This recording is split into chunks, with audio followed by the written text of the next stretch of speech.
je vous accueille au nom de l'association Centrale Supélec, donc, qui rassemble l'ensemble des anciens élèves de Centrale Paris et Supélec. Je suis ravie qu'on soit nombreux quand même pour lancer ce grand cycle inaugural sur le Grand Paris. Le Grand Paris, c'est quand même 35 milliards d'investissements, 12 millions d'habitants, 30% du PIB français. Et donc, à ce titre, c'est un très grand projet d'infrastructure qui revêt toutes les formes de complexité. Technique, financière, économique, sociétale, etc. Et justement, l'ingénieur de Centrale Supélec, il est rompu, il est pluridisciplinaire, il manage des grands projets d'infrastructure. Et à ce titre, nous avons décidé de lancer ce cycle sur la problématique du Grand Paris en abordant tous les thèmes liés à cette infrastructure et à ce grand projet. Donc, pour cette grande séance inaugurale, nous avons la chance de pouvoir avoir les 4 parties prenantes du Grand Paris, qui vont vous détailler un peu tous les aspects autour de ce grand projet. Et donc là, aujourd'hui, on va vous présenter le panorama général de ce projet, avec premièrement Monsieur Beauvallier, donc, de la région Île-de-France, qui va brosser un peu l'ensemble de la problématique côté région. Puis Laurence de Brinca, voilà, Île-de-France Mobilité, qui va plus précisément parler du Grand Paris Express et de mobilité, voilà, exactement. Monsieur Martin, donc DGA de la RATP, qui lui va montrer l'interaction entre la RATP et ces projets du Grand Paris Express, comment tout ça, ça va fonctionner, la partie opération, maintenance, exploitation. Voilà. Et Monsieur Dallard, donc, il va arriver d'ici 20 minutes, est président de la société Grand Paris, pourra conclure la conférence et vous présenter un peu tous les aspects politiques de ce superbe projet. Voilà. Alors, Monsieur Beauvallier, donc ancien élève de l'ENA et de l'École centrale Paris, ce qui est quand même formidable pour nous. Voilà. Donc, a mené une carrière très longue sur l'ensemble de ces sujets et aujourd'hui pilote tout le programme d'investissement du transport de la région Île-de-France. C'est plus d'1,5 milliard d'euros, c'est ça, en termes de montant d'investissement. Et donc, je vais lui passer la parole. Et il va vous présenter, vous brosser un petit peu le panorama général. Moi, je souhaitais vous montrer, je vais peut-être me mettre debout, les quelques enjeux de la région. Et donc, ça tombe bien, je vais profiter de commencer pour vous faire un panorama global du sujet. En commençant par revenir, bon, vous verrez le sommaire, je ne pense pas que vous puissiez lire à cette distance, en commençant par revenir à la genèse, alors que moi j'ai mise dans les années 2000, qui est en fait très antérieure, mais on va commencer par là, puisque la SGP a eu beaucoup de mal, le programme du Grand Paris a quand même eu beaucoup de mal à aboutir, alors que ça fait très longtemps qu'il est dans les cartons. Un premier graphique pour vous montrer, ça c'est la courbe d'investissement en France en haut et en Île-de-France en bas sur les transports. Et donc vous voyez toute la décennie 90-2000 qui est sur cette premier tronçon. Et puis ensuite vous voyez un creux. Les années 2000 c'est vraiment un creux en investissement en Île-de-France.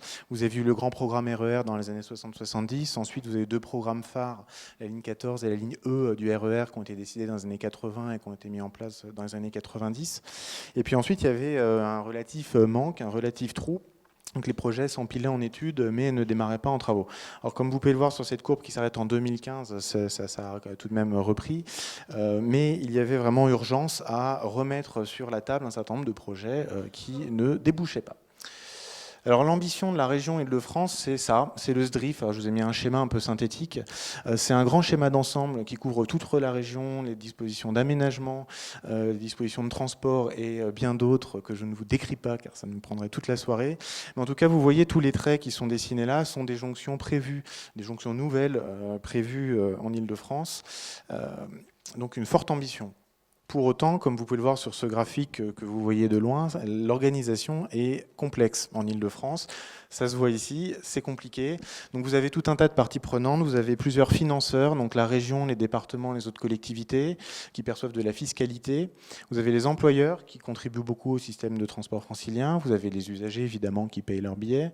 Vous avez l'État qui produit de la réglementation, qui paye également un petit peu et qui organise l'ensemble.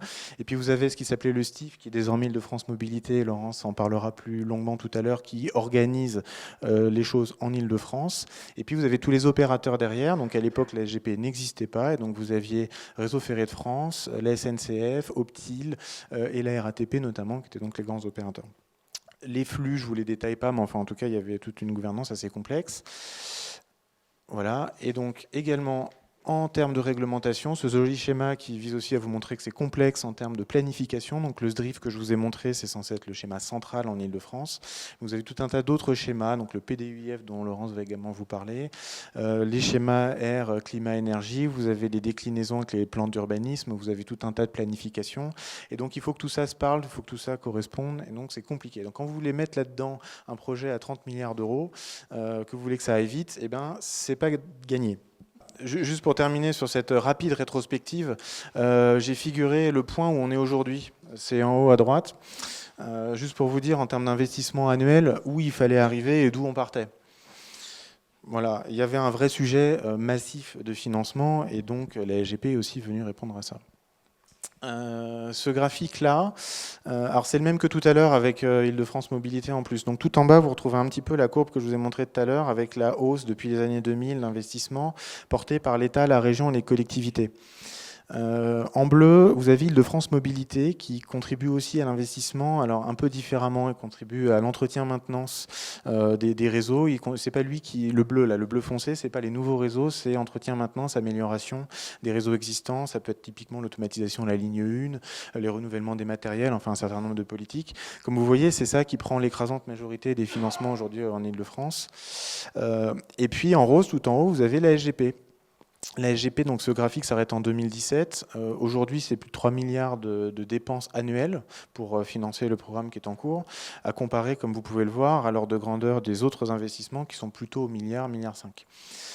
Donc en fait, la SGP, c'est quoi? On va vous en parler. C'est une société de projet qui conduit évidemment un projet avec toutes les dimensions techniques, mais c'est aussi une structure de financement. La SGP, ça fait quoi? Ça capte une fiscalité qui a été dédiée au projet et ça lève de la dette et ça étale ensuite sur une durée qui est estimée aujourd'hui à 50 ans la charge de financement de ce projet qui va donc s'étaler loin derrière les dernières mises en service. Les dernières mises en service aujourd'hui, c'est 2030. Le financement, c'est plutôt 2070 et peut-être même un peu au-delà. C'est tout à fait similaire à ce qui s'est fait sur le métro parisien, qui a été payé, bon après il y a eu un tas de crises qui ont changé un peu les choses, mais qui a été payé un peu après la Deuxième Guerre mondiale. Donc là, aujourd'hui, c'est le schéma de projet. Alors, même chose, ça fait un peu plat de nouilles. Si vous voulez vous renseigner, vous aurez tout un tas de documentation sur Internet. Donc là-dedans, vous distinguez clairement le métro du Grand Paris. Donc, je vais tenter avec le pointillé, mais c'est donc la ceinture hein, qui est au milieu ici. Et enfin, ça, c'est un S plutôt. Hein. Donc, vous avez un rond qui est la ligne 15, vous avez la ligne 14, mais enfin, tout ça, on va vous l'écrire tout à l'heure, la ligne 17 et la ligne 18 qui sont un peu plus loin, la ligne 16 également. Tous les autres traits sont des projets qui sont plutôt financés soit par Île-de-France Mobilité pour l'amélioration des RER, le renouvellement des matériels roulants, soit par l'État et la région. Donc vous avez le métro, le RERE à l'ouest, la EOL, qui est un projet de 3-4 milliards d'euros pour prolonger le RER à l'ouest. Vous avez également des tangentiels, donc la SNCF pousse des projets. Vous avez ici Massy-Évry, vous avez le Bourget-Épinay tout en haut, vous avez Saint-Cyr, Saint-Germain-en-Laye à l'ouest. Des prolongements de métro également avec la ligne 11 à l'est à Rosny-Bois-Perrier, la 4 au sud à Bagneux, etc., etc. Donc en fait, des projets, il y en a beaucoup. Il y a le Grand Paris, mais il y en a également tout un tas d'autres. Et donc c'est un peu le graphique que je vous montrais tout à l'heure. Alors pour finir ce panorama un peu introductif sur le Grand Paris, je vais vous parler de tout ce qu'il n'y a pas. Je vais vous parler de la route. Un petit peu. Alors sur ce schéma, vous voyez peut-être un peu de loin, mais on voit quand même des idées. Vous avez en bleu la route et en rouge les transports en commun dans une échelle qui est comparable. Et donc en fait, et donc il n'y a pas le métro, sinon on ne voyait rien. Mais ça permet quand même de voir sur les flux de RER que la solution de transport collectif dont on va vous parler aujourd'hui, qui est une solution métro, c'est une solution qui est très adaptée à la zone centre. Donc toute la nouveauté du Grand Paris, c'est d'élargir le métro à la Petite Couronne, d'élargir la zone de pertinence du métro à la Petite Couronne, alors qu'aujourd'hui c'est quand même plutôt un outil parisien. Et ce que vous voyez, c'est que typiquement là, le gros trait rouge à l'est, c'est le RER A, qui est un des tuyaux les plus gros du monde en termes de débit. En haut, vous voyez la gare du Nord. Alors il y a plusieurs lignes, ça facilite, mais enfin il y a quand même énormément de trafic. Et donc vous voyez qu'en zone centre, je vais m'exprimer vulgairement, mais les tuyaux, les débits qui sont autorisés par les lignes sont très largement supérieurs à ce que sait faire le routier. C'est clairement, il n'y a pas d'autre salut que les transports publics pour irriguer la zone centre et ses besoins économiques. À l'inverse, quand vous regardez les bords, alors j'ai fait un zoom pour que ce soit pas trop que vous voyez un petit peu. Quand vous vous éloignez, ben les rapports s'inversent. Et donc clairement, quand vous desservez Mantes-la-Jolie, vous avez en rouge la ligne J qu'on voit à peine, et puis vous avez la 13 qui est quand même un flux sérieux. Quand vous êtes à Marne-la-Vallée, la 4 concurrence très sérieusement le RER.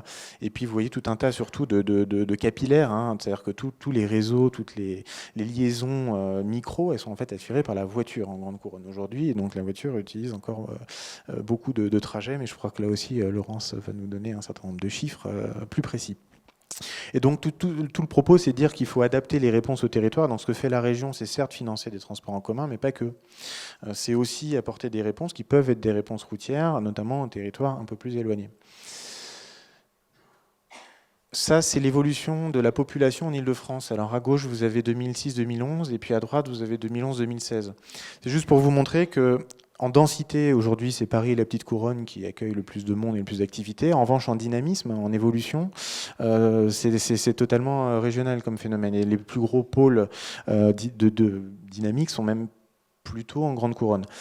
Fait amusant, vous voyez qu'à droite, Paris est en très nette diminution et c'est confirmé à chaque recensement. Et donc aujourd'hui, clairement, c'est Marne-la-Vallée qui est un pôle de dynamique et le nord de l'Essonne l'est également. Puis vous avez certaines polarités dans les Yvelines. Donc les enjeux, encore une fois, sont en petite couronne, on va vous en parler, mais ils ne sont pas que en petite couronne. Il y a aussi des enjeux de développement auxquels il faut savoir répondre. Ce graphique-là, c'est pour vous montrer la tendance routière. Alors, la tendance routière, elle va dans l'autre sens. Elle baisse. Globalement, l'investissement routier, alors c'est uniquement l'investissement, hein, mais vous avez des fortes tensions sur les finances des départements, de l'État, et puis la route, ça a mauvaise presse, clairement. Et donc, autant vous avez eu un accroissement, et la Société du Grand Paris en est un exemple des financements en transport collectif, autant on est quand même plutôt sur une tendance baissière sur la route. Et donc, compte tenu des éléments que je viens de vous présenter, dans les grandes masses, aujourd'hui, on ne fait plus de périphérique, on ne fait plus d'A86, on ne va pas tripler la francilienne, mais quand même, pour répondre à certains besoins, on est aujourd'hui à des niveaux qui sont quand même très bas et qui ne permettent pas forcément de répondre à tous les besoins, notamment en moyenne couronne. Et celui-ci, c'est un graphique qui est destiné à vous surprendre un peu, qui est un peu loin de ce qu'on a l'habitude de voir. C'est qui finance quoi. À gauche, vous avez les ménages, au milieu, les employeurs, et à droite, les collectivités. Et puis en rouge, vous avez la voiture, et en gris, les transports publics. C'est pas forcément intuitif. Quand on pense financement des transports, on pense ticket de métro. Ticket de métro, en fait, c'est la part, c'est globalement, hein, pour le dire un peu vite, c'est le gris qui est tout là-haut, là. C'est-à-dire la part que supportent les ménages dans les transports en commun. La réalité, c'est qu'aujourd'hui, le système de transport public, il est quand même beaucoup financé par les employeurs avec les versements transport, et puis ils payent la moitié des passes Navigo, et puis par les collectivités publiques, c'est tous les graphiques que je viens de vous montrer. Mais ce qu'on oublie très souvent, c'est que dans l'économie du transport, et notamment dans l'économie de la voiture, ce sont les ménages qui supportent la plupart des coûts, puisque c'est eux qui achètent leur voiture, c'est eux qui achètent leur essence, c'est eux qui payent leur assurance, c'est eux qui prennent le risque. Et encore, on ne s'est pas amusé là à internaliser le coût que représente le temps de conduite, le coût que représentent les centaines d'heures de bouchons dans lesquelles les gens passent leurs années. Et donc, aujourd'hui, nous, on va vous parler beaucoup de ça, de l'investissement dans le transport public. C'est nécessaire dans la zone centre, mais il ne faut pas non plus perdre de vue, parce qu'on ne va plus vous en parler par la suite, qu'il y a aussi la grande couronne, qu'il y a aussi la voiture, et que en fait, dans le financement, il y a aussi la part que les ménages mettent, et il faut aussi savoir répondre à ces besoins. Là où il faut. Donc, je vais vous les décrire assez rapidement là aussi, pour ne pas préempter le temps. Ça, c'est le plan dit anti-bouchon. Donc, c'est la réponse de la région qui a investi 250 millions d'euros sur une quarantaine d'opérations routières en Île-de-France. Il y en a des plus ou moins grosses, mais il y en a quand même des assez grosses, notamment la complétion de la francilienne au nord de Roissy, un certain nombre, la RN19. Bon, après, je ne sais pas d'où vous venez, si vous êtes plus ou moins familier avec les projets routiers, mais il y en a quand même certains qui dépassent la centaine de millions d'euros. Des éléments également pour essayer, alors encore à ce stade, c'est encore aller au stade de tentative, mais ça fait partie des choses, de faire de la mutualisation aussi sur la route. Donc je vais peut-être commencer par le bus, parce que celui-là on le voit mieux. Les bus à haut niveau de service. Donc là vous avez en orange, si vous arrivez à distinguer, un certain nombre de projets qui sont dans les tuyaux. Donc il y en a vers Versailles, vous voyez, ça c'est le Grand Sud. Il y en a qui traversent le Val-de-Marne. Il y a le TZN5 qui longe la Seine dans le Val-de-Marne également. Il y a un projet dans le sud, là en Essonne. Enfin bon, bref, il y a un certain nombre de choses qui sont dans les tuyaux pour justement essayer d'utiliser mieux la route, d'utiliser la route avec des bus, c'est-à-dire un peu plus de densité. Et puis la volonté également d'élargir les voies de covoiturage sur autoroute, aux bus dans un premier temps, et pourquoi pas, si on y arrive, au covoiturage, d'ouvrir des voies réservées aux bus dans un premier temps et au covoiturage dans un second temps. Donc ça fait partie aussi des choses qu'on finance pour améliorer aussi l'usage de la route à moyen terme et ne pas oublier la Grande Couronne.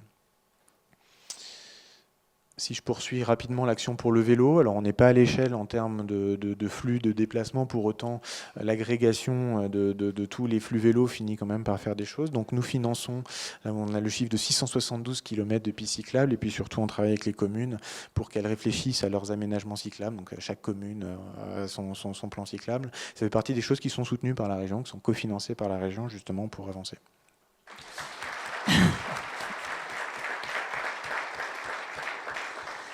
Donc Madame de Brinca, donc Laurence, est une ancienne élève de Centrale Paris et elle a mené un très grand nombre d'études qui ont conduit au Grand Paris Express.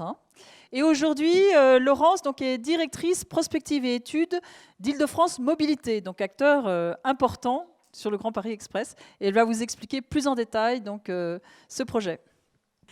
Donc Île-de-France Mobilité, nous sommes l'autorité organisatrice de la mobilité en Île-de-France. C'est un établissement public qui rassemble le Conseil régional d'Île-de-France, la ville de Paris, les départements d'Île-de-France. On a aussi un représentant des établissements publics de coopération intercommunale et de la Chambre de commerce Paris-Île-de-France. Et notre présidente est Valérie Pécresse. Moi, je vais effectivement essayer de vous replacer la question du Grand Paris Express par rapport aux enjeux en termes de mobilité qui sont face à nous en Île-de-France. Replacer aussi ce Grand Paris Express dans le cadre plus global des actions que nous menons pour améliorer les transports en commun et vous expliquer le rôle d'Île-de-France Mobilité en la matière.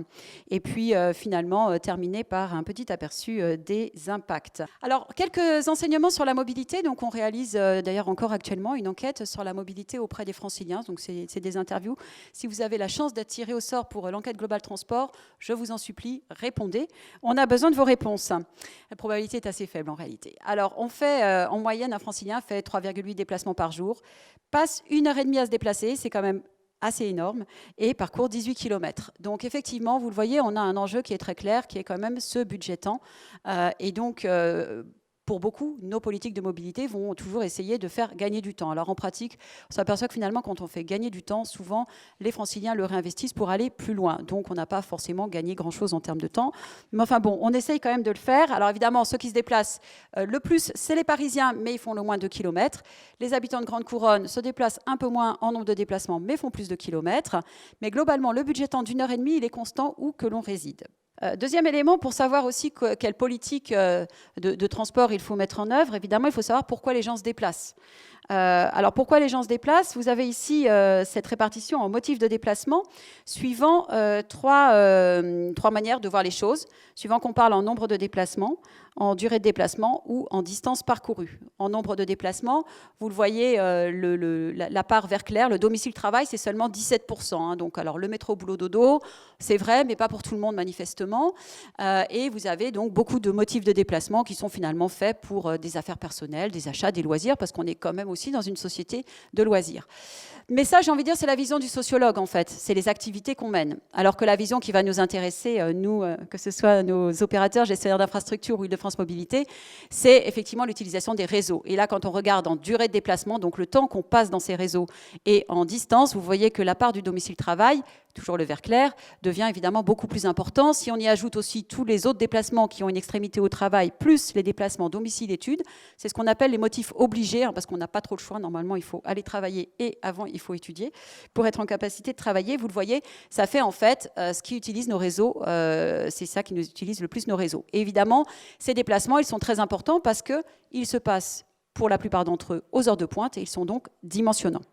Si on regarde maintenant où se passent les déplacements, donc en Île-de-France, en 2018, puisque c'est des résultats donc, de l'enquête qui a été menée sur la période janvier 2018-juin 2019, on avait 43 millions de déplacements quotidiens en Île-de-France. C'est gigantesque. Et ces déplacements, en fait, ils se font principalement en dehors de Paris. 70% d'entre eux ne passent pas par Paris, enfin se font même à l'intérieur de la proche couronne ou de la grande couronne. Ce sont des déplacements qui ont, ces derniers temps, en fait, qui augmentent de manière proportionnelle à la population, puisque la mobilité individuelle reste à peu près stable au fil du temps en Île-de-France.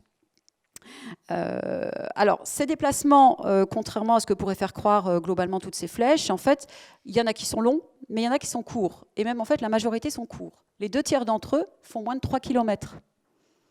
Là aussi, quelle réponse de mobilité à 2 tiers de déplacements sur les 43 millions qui font moins de 3 km. Et puis, ils sont courts aussi en temps, puisque les 2 tiers font aussi moins de 30 minutes. Donc là, l'enjeu pour nous, ça va être d'arriver à faire face à cette demande extrêmement importante. Et vous le voyez aussi donc, à ces motifs de déplacement qui sont très différents. Et donc, par définition, il va falloir avoir des solutions adaptées. Si on regarde maintenant les modes qui sont utilisés pour se déplacer. Donc vous avez les modes en 2010 à gauche et en 2018 à droite.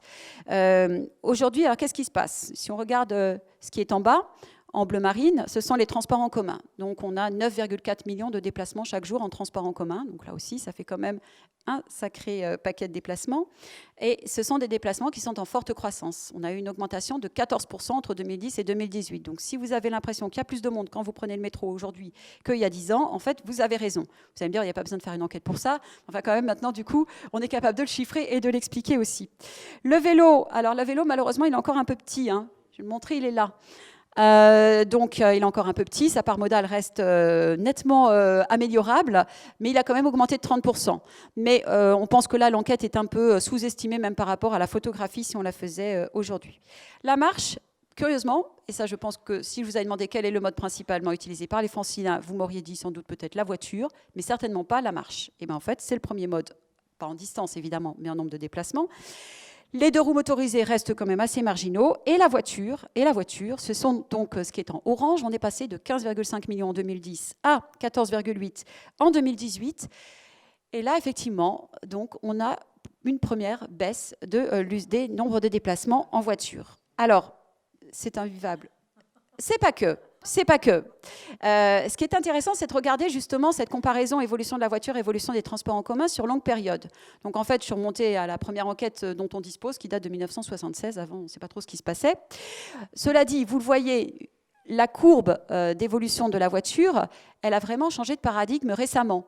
En fait, la croissance de la voiture des années 70-80, en fait, elle était tirée par l'émancipation féminine. C'est-à-dire que les hommes par homme en tout cas, on n'avait pas une mobilité voiture qui augmentait. C'est la mobilité des femmes qui a fait que ça a augmenté avec l'accès à la voiture, au permis de conduire. Ce phénomène générationnel, il est derrière nous. Maintenant, les hommes et les femmes conduisent tout autant ou quasiment. Ça ne changera pas. C'est aussi effectivement, pas que un effet évidemment sociologique, c'est aussi un effet démographique, parce que les évolutions dans les années 70-80 de l'Île-de-France, c'était plutôt en grande couronne, effectivement, qu'on a une évolution urbaine très conséquente, alors que depuis, on est plutôt maintenant sur une croissance qui s'est fait plutôt en proche couronne. Pas dans Paris, puisqu'effectivement, on est plutôt sur une stabilité, voire diminution dans Paris, comme l'a dit Paul tout à l'heure. Et donc, du coup, c'est des endroits où il y a plus de transports en commun, la petite couronne. On a aussi une évolution là tout à fait récente, entre 2010 et 2018, qui est que maintenant, on gagne énormément d'emplois de cadres et on perd des emplois d'ouvriers. Et les emplois de cadres sont situés en général à proximité des transports en commun, ce qui n'est pas le cas forcément des emplois d'ouvriers. Et puis évidemment, les politiques de mobilité, parce qu'on a développé l'offre de transport en commun. Et d'un autre côté, on a aussi fait plus de contraintes sur la voiture. Si on regarde du coup sur les liaisons ce que ça donne, vous voyez c'est le même graphique que tout à l'heure, mais à gauche vous avez seulement les déplacements en voiture, à droite seulement les déplacements en transport en commun. Ce qu'il y a de bien, c'est que l'un est le complémentaire de l'autre, ou à peu près, avec effectivement dans Paris une utilisation de la voiture qui devient extrêmement minoritaire, parce qu'on a finalement plus que 4% des déplacements Paris-Paris qui sont faits en voiture. ce qui est quand même extrêmement faible, hein, évidemment. Sur tout ce qu'on appelle les déplacements radiaux, donc entre Paris et la banlieue, on a une part modale des transports en commun qui va de 2/3 à 75%, donc on est ultra majoritaire sur ces déplacements. Et alors évidemment, c'est le contraire quand on est sur les déplacements internes à la banlieue, où là, c'est la voiture qui va être plus importante que les transports en commun, et en Grande Couronne, elle est même tout à fait majoritaire, puisqu'on a 57% des déplacements en voiture, des déplacements en Grande Couronne qui sont faits en voiture. Donc là aussi, hein, tout cela nous interroge évidemment sur la suite. Alors ça, c'était les déplacements. Si on regarde un peu ce qui se passe sur les réseaux, les réseaux, ils sont un peu congestionnés. Vous avez à gauche, bon, j'ai pris, je ne sais plus quel jour de février sur Citadin, mais enfin, quel que soit le jour qu'on prend, ça revient à peu près à la même chose, à l'heure de pointe du matin, beaucoup de rouge. Quelque chose qu'on ne trouve pas sur Citadin, mais c'est la congestion dans nos réseaux de transport en commun. Donc là, c'est le métro, hein, avec en gros un taux de saturation qui fait que quand on est dans le orange, en fait, ça commence déjà à pas être terrible, parce que certes, on n'a pas atteint la capacité des lignes, mais ça veut dire à la moindre difficulté, au moindre train qui finalement ne passe pas à l'heure de pointe, les gens vont être tassés dans le métro suivant. Tout cela n'est pas très agréable. On a aussi des problèmes de fiabilité qui touchent pas vraiment le réseau de métro, fort heureusement, mais beaucoup plus nos réseaux de trains de banlieue. Et puis demain, la région, elle continue à croître. Donc là, ce sont les hypothèses de développement de l'Institut Paris Région, avec à gauche une croissance des habitants qu'on anticipe d'ici à 2035 entre 8 et 12%. Ce n'est pas une science exacte, hein, les hypothèses de développement urbain, donc on a des fourchettes, et qui va se dérouler principalement en petite et grande couronne, pas à Paris. Et dans le même temps, une croissance des emplois de 12 à 17%, là aussi en proche et en grande couronne. Donc vous le voyez, on se retrouve dans... aujourd'hui, effectivement, les politiques de mobilité font que, quand on veut développer les transports en commun à leur usage, oui, effectivement, ça marche, mais d'un autre côté, notre réseau est saturé. Et donc, et en plus, la croissance, elle va se faire là où aujourd'hui nos réseaux sont les moins performants sur des déplacements banlieue-banlieue. Donc ça, c'est le challenge. Alors le challenge, pour le relever, on a des mesures donc, qui sont prises par Île-de-France Mobilité. Il y a évidemment, on va voir le réseau du Grand Paris Express, hein, qui va faire partie des mesures sur lesquelles on va voir comment on s'articule avec la Société du Grand Paris.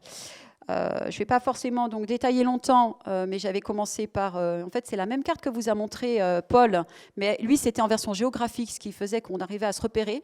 Mais nous, en fait, on fait une version où on voit mieux les choses, mais en fait, on ne sait plus où on est. Donc, voilà. Mais vous voyez toujours le réseau du Grand Paris, hein, en rouge, rose, etc. Mais donc, c'est tous nos projets. Donc, en dehors du réseau du Grand Paris Express, qui est donc, dont la construction est réalisée par la Société du Grand Paris, donc c'est bien Île-de-France Mobilité qui pilote les études sur l'ensemble des autres grands projets d'infrastructure. Alors, c'est quand même, ces autres grands projets, c'est pas rien, hein, parce que c'est vrai qu'on parle beaucoup des milliards du Grand Paris Express. Moi, j'en ai quand même beaucoup d'autres. Et en fait, j'en aurai plus à la fin. Donc, les projets, on va dire que c'est au moins 15 milliards, les grands projets d'infrastructure. Mais encore, c'est des euros de je ne sais trop quand, et sans compter la dérive des coûts. Donc, on sera en fait, in fine, à pas mal plus que 15 milliards. Donc, ça, c'est mes premiers milliards. Je vais continuer les milliards. Maintenant... les grands projets, c'est une chose, mais en fait, ce que j'ai tenté de vous expliquer, et de toute manière, je pense que si vous prenez les transports en commun, vous en êtes aperçu, le réseau, il a un peu quelques difficultés, parce qu'il souffre quand même d'un sous-investissement. Hein. Clairement, on a quand même eu quelques décennies où, du temps où nous étions d'ailleurs un STP État, on n'a pas forcément fait ce qu'il fallait, ou en tout cas, les moyens n'ont pas été forcément mis au transport du quotidien. Donc aujourd'hui, on se retrouve avec un réseau, notamment de RER, de trains de banlieue, qui nécessite des investissements massifs pour le remettre à niveau, et faire en sorte que ce ne soit pas le maillon faible, in fine, des transports en commun. Donc pour ça, on a un grand programme d'achat de trains neufs ou de rénovation des trains. On en a donc un programme de 708 trains entre 2016 et 2021 qui avance effectivement beaucoup. Alors ça, c'est 10 milliards d'euros pour l'achat des trains. Mais il faut en plus adapter les installations pour ces trains, et donc là c'est encore quelques milliards de plus. Et puis nous sommes déjà dans l'après 2021 puisque nous avons engagé des marchés déjà pour avoir des trains nouveaux sur d'autres lignes d'ici à 2025. Par ailleurs, pour améliorer l'exploitation, on fait des schémas directeurs de lignes, ligne par ligne, donc avec nos opérateurs, avec les gestionnaires d'infrastructures, qui permettent de définir tout ce qu'il faut améliorer en termes d'exploitation, tous les travaux à faire. Là aussi, vous imaginez, c'est colossal. Un exemple avec le projet Nexteo qui doit être à 800 millions d'euros ou à peu près. Vous voyez, rien que pour changer le système d'exploitation sur les tronçons centraux des RER B et D, hein, donc vous imaginez. Et puis, alors j'ai mis en rouge dans mes différents slides, donc évidemment on va travailler sur ce réseau ferré de trains de RER, sur les interconnexions avec le Grand Paris Express, et donc ça veut dire qu'il va y avoir des améliorations qui vont être faites au niveau des correspondances, et puis il va aussi falloir revoir les grilles horaires, hein, pour faire en sorte qu'il y ait plus de trains qui s'arrêtent là où le Grand Paris va lui avoir ses gares. Sur le réseau de métro, donc là aussi, à modernisation, donc toujours la même chose, hein, c'est la même formule, c'est-à-dire que, on rénove ou on achète du matériel roulant neuf, 5,5 milliards d'euros, hein, pour le métro actuel, 2,8 milliards pour l'adaptation des ateliers et des systèmes. Et puis, nous sommes dans l'achat du matériel roulant du futur Grand Paris Express avec le nez du futur métro qui a été choisi par les Franciliens. Donc, c'est à peu près à ça qu'il ressemblera. Donc, là, sur le métro du Grand Paris Express, en fait, il y a un montage un peu compliqué puisque nous avons indiqué à la Société du Grand Paris les caractéristiques du matériel que nous souhaitions avoir. La Société du Grand Paris achète le matériel et en fait, nous, après, on rembourse. Donc, là aussi, on en aura pour 2 milliards in fine. Donc avec tout ça, et on a aussi évidemment des améliorations des systèmes d'exploitation, ça va de soi. Le bus, parce que le bus, si vous vous rappelez ce que je vous ai dit au début de l'exposé sur les motifs de déplacement, vous voyez que donc on ne fait pas tous du domicile-travail, on ne fait pas tous 25 km pour aller travailler, fort heureusement quand même. Et donc effectivement, il faut aussi être capable d'apporter des réponses transport en commun pour tous. Et donc le bus, évidemment, c'est le mode de la proximité, c'est aussi le mode du rabattement vers le réseau ferré. C'est le bus, l'avantage, c'est que c'est assez facile de le développer parce que là, pour le coup, ce n'est pas des décisions qui prennent des dizaines d'années. Et d'ailleurs, j'en veux pour preuve que dans le plan bus que nous avons fait récemment, nous avons renforcé 900 lignes entre 2017 et 2019. Donc vous voyez, 900 lignes, sachant qu'il y en a 1500 au total en Ile-de-France. Donc voilà, on a fait beaucoup, il faut que j'aille plus vite. Voilà. Et puis, nous avons évidemment devant nous toute une restructuration du réseau de bus pour être complémentaire du réseau du Grand Paris Express. L'intermodalité, là aussi, on travaille beaucoup pour améliorer l'intermodalité, créer des parkings pour les voitures, améliorer l'intermodalité avec le vélo, améliorer l'accessibilité. Et de manière générale, l'intermodalité, elle sera aussi facilitée par l'information et la billettique qui sont renforcées actuellement par Île-de-France Mobilité. Alors, je vais finir très vite par les impacts. Alors, pourquoi ? Parce que d'abord, Paul a déjà parlé de l'équation financière. C'est à la fois une mesure et un impact, hein, évidemment. Donc aujourd'hui, on a quand même une équation financière qui est devant nous en termes de dépenses de fonctionnement, c'est-à-dire comment on finance les dépenses de fonctionnement des transports en commun. On est sur plus de 10 milliards d'euros de budget annuel, une dépense qui va évidemment augmenter avec notamment la mise en service des lignes du Grand Paris Express. Et là, clairement, il va quand même continuer à falloir trouver des solutions pour arriver à les financer. Je ne reviendrai pas sur la croissance très forte des dépenses d'investissement, mais vous le voyez, elle est liée à la fois au Grand Paris Express et à l'ensemble des mesures que nous mettons en œuvre à Île-de-France Mobilité. Donc globalement, qu'est-ce qui va se passer ? Vous avez à gauche la carte des trafics actuels sur le réseau ferré en Île-de-France. Vous avez à droite la carte des trafics en l'horizon de mise en service de l'ensemble du Grand Paris Express. Vous le voyez, en fait, on va réussir à étendre cette zone métro, finalement, de densité d'usage des transports en commun. Elle va s'étendre largement au-delà du périphérique grâce à ces nouvelles infrastructures et aux grands projets qu'on mène par ailleurs. On va avoir un impact aussi sur de décharge des parties les plus congestionnées du réseau. Sur ces cartes, en fait, en bleu, ce sont la décharge. Donc globalement, ce qui va se passer, c'est qu'à l'intérieur de la ligne 15, on va avoir une décharge. À l'extérieur, évidemment, on va avoir plus de trafic. Hein.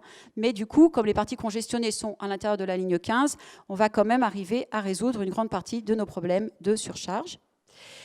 On va aussi avoir un report de la voiture vers les transports en commun parce qu'effectivement, des temps de parcours améliorés, le Grand Paris Express va être largement compétitif, mais même beaucoup plus rapide que la voiture. C'est vraiment, en proche couronne, ça n'aura rien à voir. C'est aussi une capacité phénoménale de desserte. J'ai envie de dire, si on prend la 86, allez, une voie d'autoroute, 2000 véhicules par heure, on va dire 2000 personnes, 3 voies, ça fait 6000. La capacité de la ligne 15, c'est 30 000. C'est 5 à 86. Vous voyez comment, effectivement, on va changer la face des choses. Et puis, pour en finir, on va améliorer l'accessibilité aussi aux emplois. Donc, vous avez sur cette carte, hein, plus on est dans les oranges foncés, plus on va gagner d'emplois accessibles. Et donc, ce sera aussi, évidemment, aussi un impact social très, très important. Ce qu'on n'arrivera peut-être pas à quantifier, mais on l'espère bien, c'est un peu plus de qualité et de bonheur dans les transports en commun. Et en attendant 2035, vous pouvez nous retrouver sur notre site internet, Facebook, Twitter, etc. Je vous remercie de votre attention.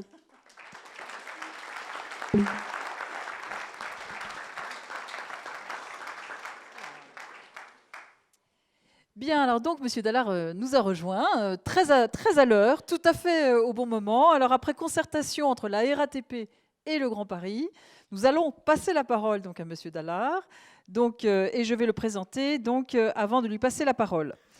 Donc, ancien élève de l'École normale supérieure et ingénieur en chef des ponts et chaussées. Vous êtes un professionnel reconnu dans la gestion des grandes infrastructures et aujourd'hui, vous êtes le maître des horloges du Grand Paris. Donc à ce titre, on va vous laisser présenter l'ensemble du panorama du projet, hein, et puis tous les impacts sociétaux, économiques, et quelle est votre vision justement de l'impact du Grand Paris sur le futur d'une des plus grandes métropoles mondiales. Bonsoir, excusez-moi du retard, mais comme le métro n'est pas encore mis en service, là où demain il faudra 20 minutes, il m'a fallu 1h30. Pour revenir d'un chantier qui est sur le nez. Alors, Grand Paris Express, un projet pour le 21e siècle, je vous dirai pourquoi tout à l'heure. Cette phrase me fait toujours sourire, parce qu'on fait souvent référence à cet intitulé-là, parce qu'au XXe siècle, il y a eu 200 km construits dans Paris. Donc comme là, on est en train de construire 200 km, ben voilà, ça fait bien 200 km au XXe siècle, 200 km au XXIe. Moi, je pense qu'il y a une autre raison pour laquelle c'est vraiment un projet du XXIe siècle, mais je vous le dirai plus tard. Alors, rapidement, dans quelle direction qu'il faut que je... Voilà. Juste quelques cartes que je vais passer rapidement pour bien visualiser ce que c'est finalement que notre métropole parisienne, que cet ensemble urbain qui, suivant les indicateurs, fait 12, 10, 8, 7 millions d'habitants. Premièrement, vous avez là une répartition de l'habitat où on voit qu'effectivement, Paris est certes plus concentré, mais enfin, la première ceinture, c'est déjà bien dense.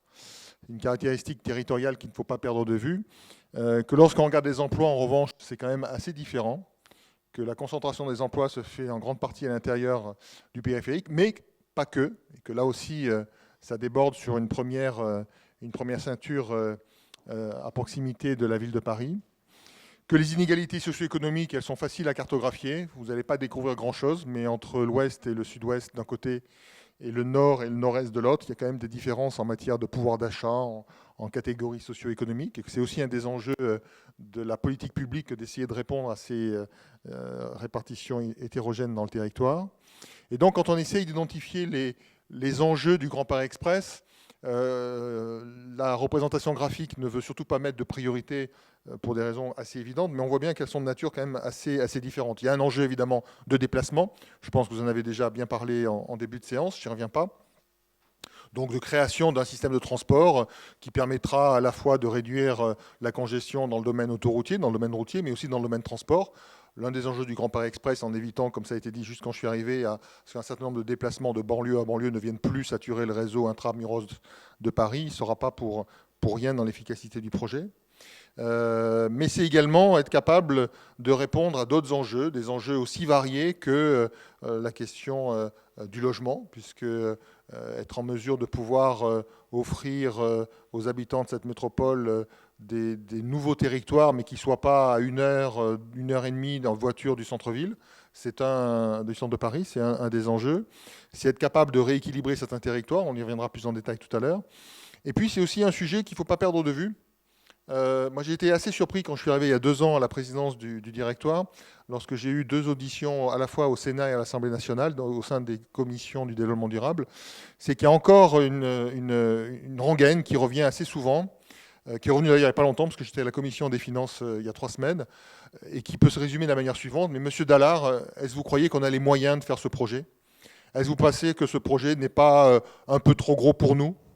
Est-ce que vous n'avez pas le sentiment que finalement, il vaudrait mieux utiliser cet argent pour le TGV entre Bordeaux et Toulouse, pour la 3e voie de métro à Toulouse, pour la 3e voie de métro à Marseille, pour tel aménagement à Lille ou à Mulhouse, et on perd de vue que finalement, ce projet, il est aussi pour répondre à un véritable enjeu de compétition internationale, que si Paris veut rester dans une certaine course et dans un peloton de tête, il y a aussi un enjeu à être capable de fournir non seulement à ses habitants, mais également aux gens qui viennent faire du business, aux chercheurs internationaux qui viennent à Paris, d'avoir une capacité à se déplacer et rendre encore une fois cette ville non seulement fonctionnelle, mais agréable. Donc c'est un peu tout ça que le projet a pour ambition de traiter. Alors, je ne sais pas si c'est la peine de revenir en détail sur les 200 km du réseau. Vous avez peut-être eu l'occasion déjà d'en parler.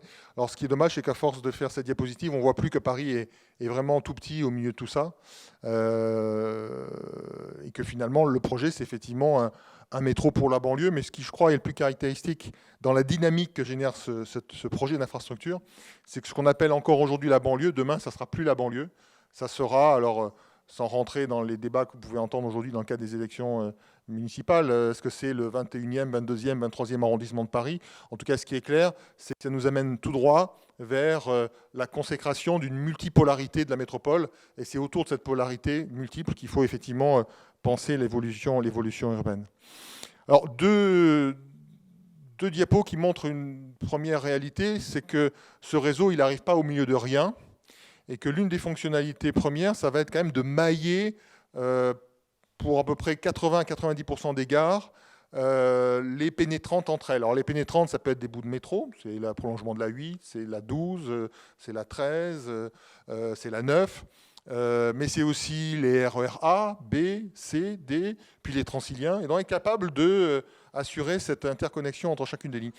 Ça veut dire quoi concrètement? Ça veut dire consolider la résilience du réseau. Quand vous êtes aujourd'hui à Chelles, alors je ne sais pas si vous connaissez tous Chelles, hein, c'est le terminus de la ligne E. Donc voilà, on est là. Quand vous êtes à Chelles, vous n'êtes pas loin finalement du centre de Paris avec le RER, vous n'êtes pas loin de la Défense. Mais par contre, dès qu'il y a un problème, alors ça peut être un problème voyageur, c'est le terme policé pour dire qu'il y a eu un accident, voire un suicide, ou enfin un accident voyageur, ça peut être un accident technique, ça peut être un conflit social, vous êtes totalement finalement paralysé, vous n'avez pas d'autre choix que de prendre votre voiture ou d'alors d'aller faire un tour assez éloigné. Demain, la mise en relation, interconnexion de chacune des pénétrantes, c'est augmenter la robustesse du réseau, c'est augmenter la résilience, c'est permettre finalement, quand il y a un problème sur un maillon du réseau, vous prenez l'autre et vous trouvez une autre pénétrante. Et ce n'est pas, je dirais, la moindre des qualités quand on analyse les avantages socio-économiques du projet. Et puis, c'est aussi, sur la droite, l'ambition d'interconnecter tous les grands pôles, tous les clusters économiques, tous les grands nœuds de transport que sont l'aéroport d'Orly, l'aéroport de Roissy, mais également l'aéroport du Bourget, avec les centres d'affaires, avec les centres de recherche, que ce soit sur le plateau de Saclay, que ce soit à Marne-la-Vallée, ou que ce soit évidemment les centres d'affaires bien établis, comme peut l'être la Défense, qui est le premier centre d'affaires européen. Rapidement, quelques caractéristiques purement techniques. C'est un métro qui va être à 90% en souterrain. Je me souviens avoir participé lors de la Biennale de l'architecture à un débat avec des architectes qui regrettaient que le projet ne soit pas plus en viaduc. Alors je leur ai dit, vous avez qu'à essayer de vendre vos viaducs au territoire, puis vous verrez si vous en faites beaucoup. Donc aujourd'hui, des viaducs, il n'y en a que deux. Il y en a un qui traverse la plaine agricole du plateau de Saclay, et puis il y en a un autre du côté de Villepinte, qui rejoindra le triangle de Gonesse, bien connu dans les médias pour ceux qui n'avaient pas encore trop regardé où c'était sur une carte, avec le parc des expositions. Donc on est effectivement en souterrain à chaque fois, parce qu'on est déjà en milieu urbain, et que l'acceptabilité était absolument impossible s'il n'avait pas été ainsi. Sur les autres données techniques qui me semblent importantes d'avoir à l'esprit, c'est un métro. Donc quand je dis comment on peut distinguer finalement la définition entre un métro et un RER, le RER ou le train, il faut regarder quelque part l'horaire de passage. Le métro, il y en a un toutes les minutes ou toutes les minutes 30. C'est ça la performance du métro, c'est ça l'ambition évidemment de ce projet, avec évidemment un niveau de confort qui n'est pas celui qu'on a aujourd'hui dans le métro, c'est-à-dire avoir des voitures climatisées, avoir le Wi-Fi, avoir l'accès à Internet, avoir une capacité de charger tous les outils dont on ne saurait se séparer aujourd'hui, avec une performance en termes de vitesse commerciale qui est à peu près la double de celle du métro actuel, qui s'explique notamment parce que les interdistances sont plus importantes et que le métro en pointe atteindra 120 km/h. Alors juste, j'évoquais tout à l'heure ce constat que j'ai trouvé avec surprise, c'est que encore une fois, on est régulièrement interpellé sur mais est-ce que vraiment ce projet est nécessaire? Bon, ok, c'est utile de faire un métro, mais est-ce qu'on ne pourrait pas se donner, disons plus, et utiliser l'argent pour autre chose? Ça, c'est juste pour rappeler où nous sommes aujourd'hui. Paris est là, à la 18e ou 17e place en termes de métro. Là, c'est que la notion de métro, ce n'est pas la notion de réseau ferroviaire qui est analysée. Et si par un coup de baguette magique, nous étions capables de faire fonctionner le Grand Paris Express dès demain matin, nous serions à peine à la 5e place. Bon, je vous dis tout de suite, en 2030, nous ne serons pas à la 5e place. Pourquoi? Parce que Moscou est en train d'avoir 200 km de métro en chantier, Singapour est en train d'avoir 180 km de métro en chantier, etc., etc. Donc quand on se projette aujourd'hui avec tous les projets qui sont lancés à travers le monde, en 2030, on sera à peine dans les 10 premiers, on sera 7e, 8e. Donc on n'est pas du tout en train de faire un projet luxueux. On n'est pas en train de répondre à un caprice d'un dirigeant et d'avoir, je dirais, la danseuse du XXIe siècle. Non, on est en train de faire un projet qui est vraiment indispensable si on veut rester dans la compétition. Si on veut que Paris reste, je dirais, en capacité non seulement d'offrir à ses habitants, mais également à ses visiteurs, un moyen de se déplacer qui soit confortable, qui soit respectueux des enjeux environnementaux, il n'y a pas beaucoup d'autres alternatives que de se lancer dans ce projet. Quand on regarde à l'échelle du monde le nombre de métros automatiques qui sont en cours d'études ou de travaux, le Grand Paris Express, ça représente que 7%. Notre projet pharaonique, ça c'est la phrase que préfèrent les journalistes, vous savez, c'est comme ces dissertations en classe de seconde quand tout le monde commençait par « dès la plus haute antiquité », puis avec ça vous alignez à peu près n'importe quel sujet. Là c'est pareil, un journaliste il commence par le Grand Paris Express, le projet pharaonique du XXIe siècle. C'est 7% des projets de transport métro automatique à travers le monde.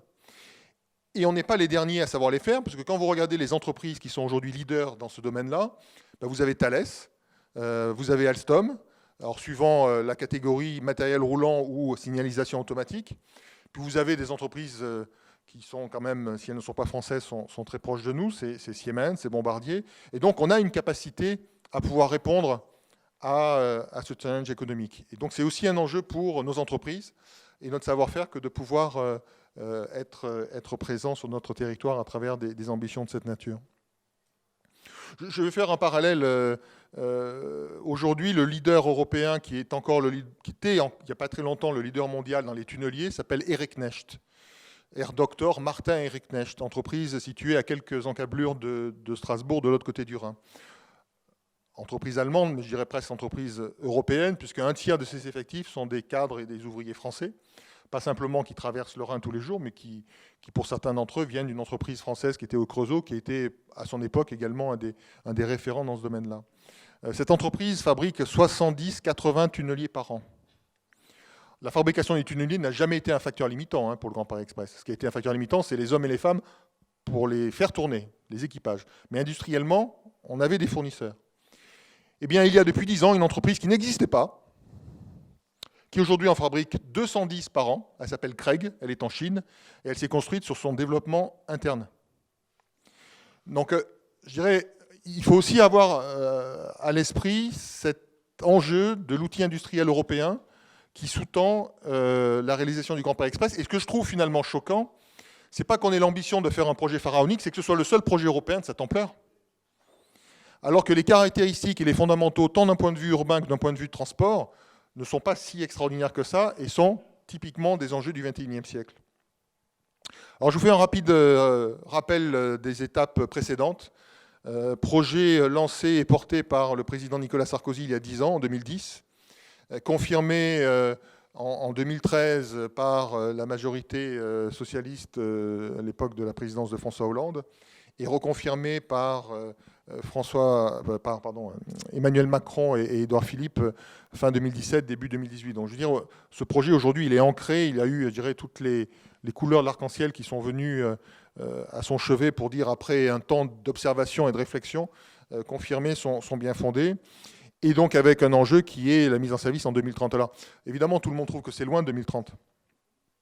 Enfin, pour ceux qui connaissent un peu les projets publics, les infrastructures de transport, une initiative lancée en 2010, alors qu'il y avait 3 projets. Il y avait le projet de métro ferrique cher à la RATP, il y avait le projet d'Arc Express cher à la région, et il y avait le projet porté par Christian Blanc à l'époque.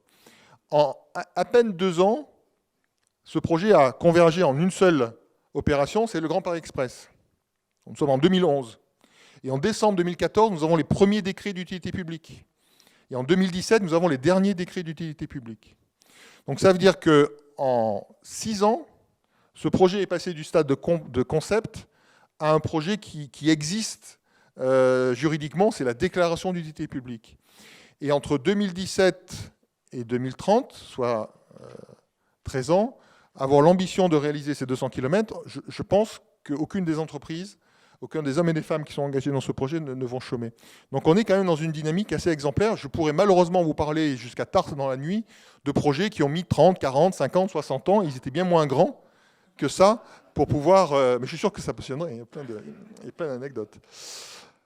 Alors le projet, à quoi il va servir? Alors, je ne sais pas si vous vous souvenez de ces cartes qui étaient souvent reprises dans les médias pour montrer l'efficacité du TGV. Vous savez, vous représentez la France, puis vous faites une homothétie par rapport aux 2 villes qui sont desservies et vous réduisez la distance en considérant que c'est le temps. Vous avez une France comme ça totalement métamorphosée. Alors vous avez d'abord vu Lyon brusquement remonter, puis ça a été Le Mans et Rennes, puis après ça a été Marseille, ça a été Strasbourg, ça a été Lille, j'allais l'oublier, puis récemment ça a été Bordeaux.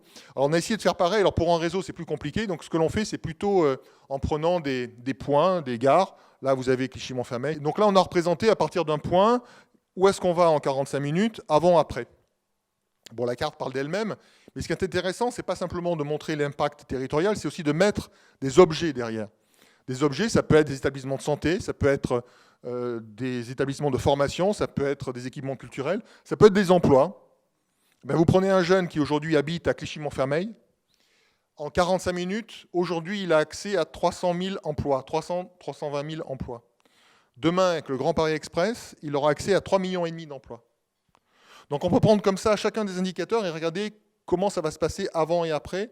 Et c'est ce que les économistes, les géographes appellent les effets de la métropolisation. C'est comment, par un gain d'accessibilité, vous créez de la richesse, vous permettez à des gens, dans l'enveloppe de temps dont ils disposent, de mieux se former, de mieux s'éduquer, de mieux aller au spectacle, de mieux travailler, d'avoir plus d'occasions de faire du business. Et c'est le principal facteur de création de richesse. Alors parlons un peu justement de richesse, de finances et de bilan socio-économique. Alors la socio-économie, c'est toujours compliqué parce que quand on parle d'avantages socio-économiques, on mélange on parle d'euros, mais on a une matrice de passage pour transformer le temps en argent, donc combien c'est la valeur du temps, les morts sur la route qui sont économisés parce qu'on prend le train ou le métro, ça rentre aussi dans le bilan socio-économique. Donc c'est des données qui sont toujours très abstraites. Il y a quelque chose qui est beaucoup moins abstrait, c'est le PIB. Et on évalue, alors vous excuserez la taille de la fourchette, mais en matière d'économie, il faut toujours être prudent, on évalue entre 10 et 20 milliards le PIB induit par le Grand Paris Express. On va raisonner que sur 10, on va prendre la fourchette basse. Vous prenez 40% de fiscalité, vous avez 4 milliards de recettes fiscales annuelles induites par le projet. S'il ne devait y avoir qu'une raison pour laquelle il faut aller vite, c'est celle-là. Quand vous êtes un industriel, que vous avez un projet qui crée de la valeur, vous mettez en place un mécanisme qui vous permettra d'aller vite, pour pouvoir engranger le plus rapidement possible la valeur qui va être créée. Mais ça n'est pas que ça. J'ai beaucoup parlé tout à l'heure des effets transport, des effets mobilité. Ce qui est assez frappant, c'est que quand on regarde la socio-économie de ce projet, l'aspect transport ne pèse finalement que 30 à 40%. Le reste, ce sont des données qui vont être issues d'autres paramètres. Un exemple, c'est que vous n'avez pas besoin, pour construire le développement des 20 ou 30 ans qui viennent de la métropole, de construire de nouvelles villes nouvelles. Vous n'êtes plus obligé d'aller exporter à 30 ou 40 km votre développement économique. Vous n'êtes plus obligé d'aller consommer des hectares et des hectares de forêts, de terres agricoles ou d'espaces naturels. Et c'est là que je reviens avec mon concept de, oui, c'est le projet du 21e siècle, parce que c'est la première fois finalement que ce projet de transport s'inscrit dans une logique de reconstruire la ville sur la ville. Quand vous regardez le premier métro du 20e siècle, ce projet s'inscrivait très clairement dans un besoin de saturation. Haussmann avait déjà largement revu le paysage urbain et il y avait un vrai problème de circulation dans Paris. Le métro y apportait une réponse. Quand vous regardez la deuxième génération du XXe siècle, ce sont les RER, mais les RER sont indissociables de la création des villes nouvelles. Le Grand Paris Express, tel qu'il a été voulu, tel qu'il a été pensé politiquement en 2010, s'inscrit délibérément dans un enjeu, reconstruire la ville sur la ville, permettre à la banlieue d'évoluer, de se transformer, permettre à des friches industrielles d'avoir un nouvel avenir, de se reconstruire sur elles-mêmes. Quand vous regardez les gares, 68 gares, alors après vous allez me dire ça dépend de la longueur des jambes de chacun, mais en 10 minutes, un quart d'heure, 10 minutes, vous faites à peu près 500 mètres, 800 mètres. Quand vous regardez la surface que ça représente autour de chacune des gares, vous arrivez à 140 km². 140 km², c'est un peu moins de 1,5 fois la surface de Paris. Donc ça veut dire quoi? Ça veut dire que le Grand Paris Express va apporter sur un territoire que l'on appelle aujourd'hui la banlieue, sur un espace à peu près équivalent à 1,5 fois Paris, une accessibilité comparable à celle du métro parisien. Donc je ne veux pas vous faire un long discours sur ce thème-là. Pour moi, c'est l'acte 2 du Grand Paris Express. Le Grand Paris Express, c'est le squelette, c'est l'armature d'un projet qui va être avant tout un projet urbain, qui va être avant tout un projet économique de développement autour de ce réseau. Alors quand on interroge des professionnels de l'immobilier, ils évaluent entre 30 et 40, 30 et 35 millions de mètres carrés le potentiel de développement qui va accompagner la réalisation du métro dans les 20 ans, 30 ans qui suivront sa mise en service. Alors, industrialisation du projet, en 2018, il n'y avait qu'un seul tunnelier qui creusait. Au début de cette année, il y en avait 15 qui étaient soit en train de creuser, soit qui étaient en train de se mettre en place. À la fin de cette année, il y en aura 21 qui creuseront. Donc on est réellement passé depuis 2 ans à ce que j'appelle cette ère industrielle. Alors pour les plus curieux, ce que vous avez sur la droite, c'est ce qu'on appelle un tunnelier vertical. C'est ce qui permet de faire les ouvrages annexes qui sont à peu près tous les 800 mètres pour des raisons de sécurité, à la fois pour la ventilation et l'évacuation des passagers en cas de danger. Et donc c'est une machine que notre docteur Martin-Éric Necht a développée et qui est particulièrement efficace puisqu'elle permet de creuser en limitant les nuisances. Aujourd'hui, c'est un peu moins de 7000 personnes qui sont sur les chantiers. En période de pointe, ça sera de l'ordre de 15 à 20 000. La période de pointe se situant à peu près vers 2023, tant sur le plan du nombre de tunneliers que du nombre de personnes. Donc 11 tunneliers qui creusaient, plus 4 qui étaient en cours de montage en tout début d'année, 21 à la fin de cette année.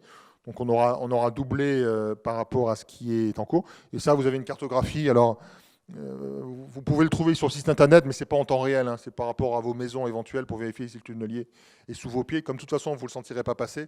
C'est une façon éventuellement de vous informer, mais il y a un petit décalage pour ne pas vous angoisser inutilement. On a dépassé le 10e kilomètre il n'y a pas longtemps. Donc voilà, on n'est encore qu'au début, il y en a encore 190.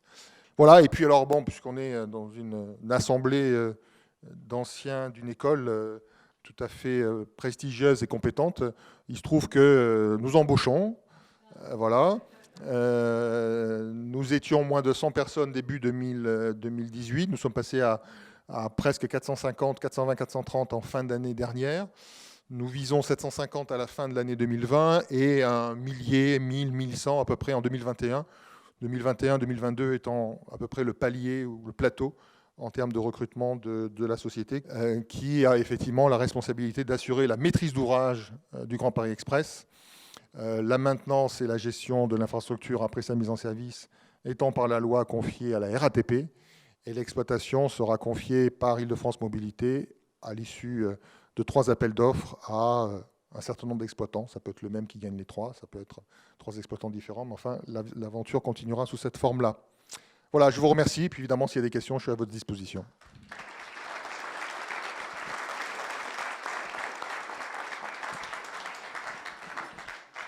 Merci beaucoup. Très bien, donc, alors, pour suivre, donc, nous avons Monsieur Martin, Philippe de son petit nom, ancien élève de l'École Centrale Paris et auditeur de l'IHEDN, c'est bien ça. Donc vous avez une très grande connaissance de la RATP, sur plus de 30 années. Voilà. Et vous êtes aujourd'hui directeur général adjoint en charge des opérations transport et maintenance de la RATP. Donc vous allez quand même pouvoir nous parler du rôle de la RATP vis-à-vis du Grand Paris Express et comment vous voyez la chose. C'est bien ça ? Avant l'introduction, je veux dire que le projet du Grand Paris, c'est comme le développement du transport. Ça doit être essentiellement un projet de développement économique et d'aménagement du territoire. Le transport, c'est le seul moyen qui irrigue la vie, l'économie, l'activité. Et c'est pas, on ne conçoit pas un système de transport comme ça de manière abrupte. Alors, il l'a dit, Thierry Dellard, c'était un peu mon propos, la création du métro par la ville de Paris, parce que ça a été créé par la ville de Paris, pas par l'État à l'époque, dans les années 1900. Il y a eu le projet de Paul Deloubrier, le SDO de 65, qui faisait les lignes RER, construction de lignes RER, banlieue traversant Paris, pour relier des villes nouvelles, pour faire des pôles d'activité nouvelles. C'était la vision de l'époque. Et puis, aujourd'hui, c'est donc le repli sur la ville. Et ce qui est important pour les transports, et souvent en Ile-de-France, on peut parler parfois de retard d'investissement dans le passé, mais on n'a parfois pas pris le temps de prendre des décisions d'investissement suffisamment à temps, notamment parce que le gros problème qu'on a, c'est le problème de saturation. On a des politiques publiques qui limitent les autres déplacements motorisés, ce qui est une bonne chose pour lutter contre la pollution, mais il faut aussi être en capacité de proposer, je dirais, d'autres solutions alternatives. Et donc, tout le débat que l'on a, à chaque fois, ça a été quelle solution, quel complément, comment lutter pour la désaturation. Donc IDFM l'a dit, il y a des grands projets, par exemple sur la ligne A du RER qui est 1 400 000 voyageurs par jour. On a acheté maintenant que des trains à 2 niveaux, on a fait un pilotage automatique du SACEM, on a refait un poste de commandement, en fait, on a revu l'ensemble des infrastructures. Voilà. Donc c'est important à chaque fois de lutter contre la désaturation. Sur les métros, on fait des nouveaux systèmes de conduite, les Octis, ou des automatisations de la ligne 1, bientôt la ligne 4, pour pouvoir réduire l'intervalle et adapter. Mais tous ces systèmes-là ont une limite, ce qui fait qu'il a fallu avoir d'autres réseaux et puis faire des projets banlieue-banlieue. Je vais avoir plusieurs sujets. Le premier, M. Dallard l'a dit, c'est gestionnaire d'infrastructure du Grand Paris. Parce qu'il faut savoir que la loi ORTF, c'est la loi d'organisation, régulation et transport ferroviaire de 2009, puis la loi du Grand Paris en 2010, a désigné la RATP comme gestionnaire d'infrastructure et gestionnaire du futur réseau du métro du Grand Paris. C'est aussi la même loi qui organisait la mise en concurrence des réseaux de transport en Ile-de-France.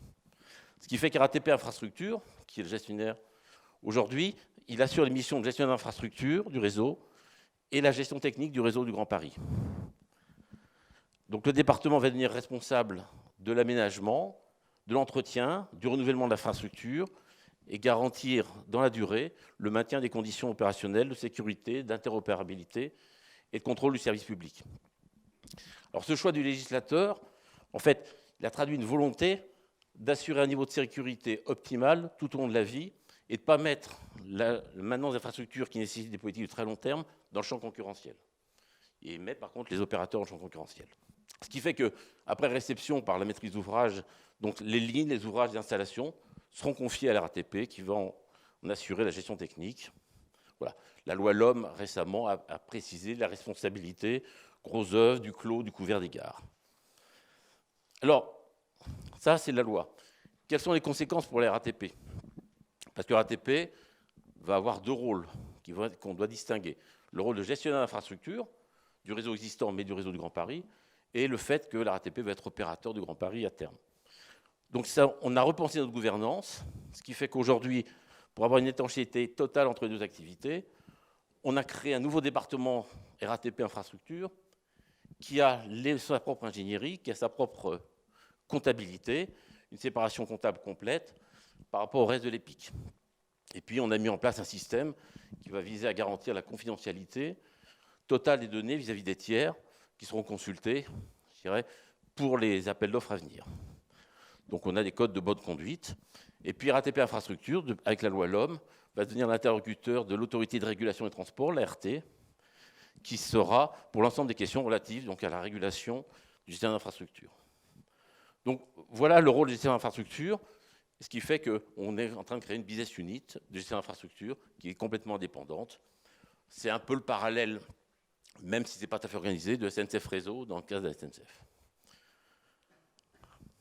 Alors dans le Grand Paris, il y a une ligne qui était dans le Grand Paris, mais qui est confiée à la RATP, qui est le prolongement de la ligne 14. Donc voilà, la ligne 14, donc on a dès 2019 adapté les stations existantes parce qu'on va changer les trains pour avoir des trains plus capacitaires, je parle toujours saturation. Donc la ligne 14, on va passer des trains de 6 voitures à 8 voitures progressivement. À l'été 2020, donc bientôt, il va y avoir le prolongement de Saint-Lazare à Mairie de Saint-Ouen. chose qui est très attendue par la région Île-de-France et par sa présidente, qui chaque fois que je la vois m'en parle, puisqu'ils habitent à Mérite-Saint-Ouen. Donc on ne tolérera pas le moindre retard. Elle nous a dit que le moindre retard, ça ne va pas se passer. On est pour l'instant alignés. En 2021, progressivement, donc on va augmenter la capacité, on va changer les trains de 6 voitures à 8 voitures. Les trains de 6 voitures vont aller en partie sur la ligne 4 qui va être automatisée. Bon, il y a tout un transfert des trains, mais on va avoir des trains plus capacitaires. 2023, c'est le prolongement au nord, donc à Saint-Denis-Pleyel, qui est une grande gare d'interconnexion des autres lignes du Grand Paris Express. Et puis 2024, le prolongement au sud, donc jusqu'à l'aéroport d'Orly. Donc c'est un gros projet qui est important, qui se passe bien et qui va être nécessaire parce que les prévisions aujourd'hui, sur une 14, même avec 8 voitures, on pense qu'à l'horizon 2024, il y aura 1 million de voyageurs sur cette ligne. Quels sont les impacts sur les lignes existantes? Parce que, bien entendu, on passe d'un réseau étoilé à un réseau, je dirais, maillé.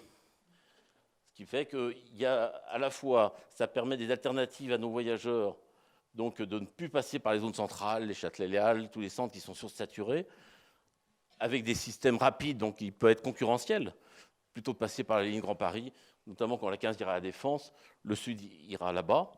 Mais c'est aussi des alternatives, nous qui gérons le sud de la ligne B, le fait d'avoir des alternatives en cas de problème sur une ligne, de proposer d'autres alternatives, parce qu'aujourd'hui, les alternatives qu'on essaie de proposer, on fait notre effort, mais quand on met quelques bus, même des dizaines de bus au RER, on sait bien que c'est un pied-aller.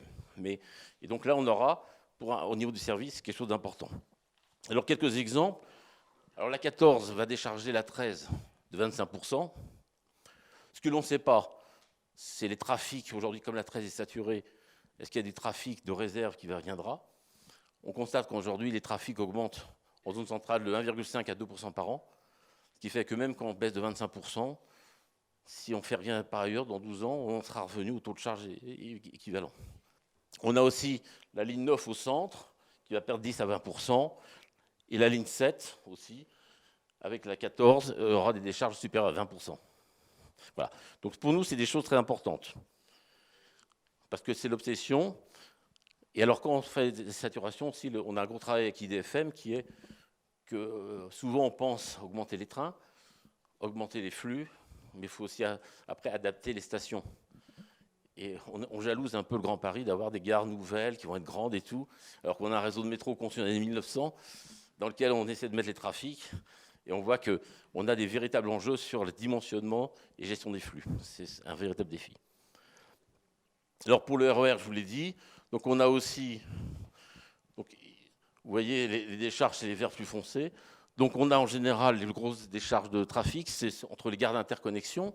Donc il y a à Noisy, Champs pour la ligne A, donc jusqu'à l'entrée de Paris. Il y a sur la ligne B entre Arcueil et la zone centrale. Donc on décharge essentiellement la zone centrale vers les gares d'interconnexion, parce que tous ces voyageurs auront un autre choix. Ce qui veut dire qu'on a 15% à terme, je dirais, de diminution. Alors l'autre impact qui a été dit, c'est vrai qu'on jalouse peut-être le Grand Paris, parce qu'ils font du train neuf. Moi, je suis aussi président de l'Assemblée des métros, l'Union internationale du transport public, donc je voyage beaucoup. Je vais en Chine, je vais à Moscou, j'ai vu le Grand Moscou, je vois Hong Kong, je vois tous les réseaux, Singapour, Qatar. Enfin, et c'est vrai que dès qu'on a des nouveaux systèmes, nouveaux modèles, c'est toujours mieux. Et tout le défi qu'aura la RATP avec IDFM, ce sera justement comment adapter l'ancien réseau à un niveau de service progressivement pour essayer de tendre vers le ça. Et je pense que c'est une chance d'avoir à chaque fois des niveaux de service supérieurs, comme la 14 a tiré un peu le service au sein de la RATP. C'est une chance de voir tous les services et après on regardera. Parce que les clients, quand ils vont avoir des niveaux de service très intéressants sur le Grand Paris, ils vont se retourner auprès des autres opérateurs pour nous dire mais pourquoi on n'a pas la même chose? Donc on aura l'obligation ardente de trouver des solutions, mais à chaque fois qu'on renouvelle le matériel roulant, les nouveaux matériels roulants, c'est pareil, on prévoit la clim, on prévoit un certain nombre de choses, c'est la demande de la présidente. Mais on aura à travailler justement la jonction pour ne pas avoir une coupure trop nette, vue du client, entre le nouveau réseau et l'ancien réseau. Je pense que ça, c'est un maillage qu'on travaille, en plus du rabattement des bus. Et puis, dernier point, l'opérateur. C'était le 4e point. Oui, donc la RATP en tant qu'opérateur, elle aussi va s'organiser. La RATP est l'opérateur, vous savez qu'on a une filiale RATP Dev qui exploite un certain nombre de réseaux. Donc la RATP va s'organiser, bien sûr, pour répondre à ces appels d'offres. La RATP, souvent, bien sûr, on a des concurrents, Keolis, Transdev, mais c'est des concurrents. Moi, je vais souvent au Qatar voir le réseau qu'on a mis en place avec Keolis, à Doha. Voilà, on travaille avec Transdev en Asie. Donc, on a des compétences. Et c'est sûr que la RATP va essayer de se développer et va essayer, bien sûr, de tirer l'expérience de ce qu'elle a mis en place sur la 14, ce qu'on va mettre en place sur la nouvelle 14, parce que la nouvelle 14 va ressembler un peu au Grand Paris Express au sud, puisqu'on aura des interstations très, très lentes. Donc, on est en train de réfléchir justement à des systèmes de gestion, des systèmes qui permettent de travailler sur de la maintenance prédictive, qui permettent d'éviter les incidents. Voilà. Donc, la RATP, bien sûr, sera aux opérateurs et attendra, bien sûr, ce sera la décision d'IDF Mobilité qui fera le cahier des charges. Et donc, on s'organise. Et cette organisation, au niveau de l'opérateur, bien entendu, fait que la RATP, en interne, on s'est réorganisé et on a, bien sûr, des aspects d'amélioration à la fois du service et puis de nos coûts de production, puisque si on veut gagner les marchés des appels d'offres en concurrence, on sait que la RATP, on a déjà commencé de diminuer nos coûts de production, mais on a encore, je pense, quelques efforts à faire. Et puis les réponses seront faites de manière par filiale, systématiquement, ce que demande ça, et ce qui est mieux parce qu'on aura une étanchéité des comptes pour pas qu'un concurrent puisse expliquer que la RATP profiterait d'un contrat global, forfaitaire, sur les réseaux ferrés, pour, je dirais, répondre à des appels d'offres en faisant un peu du dumping. Donc, on fera ça par filiale et ça sera beaucoup mieux. Voilà, donc c'est tout ce que je voulais vous dire. Merci.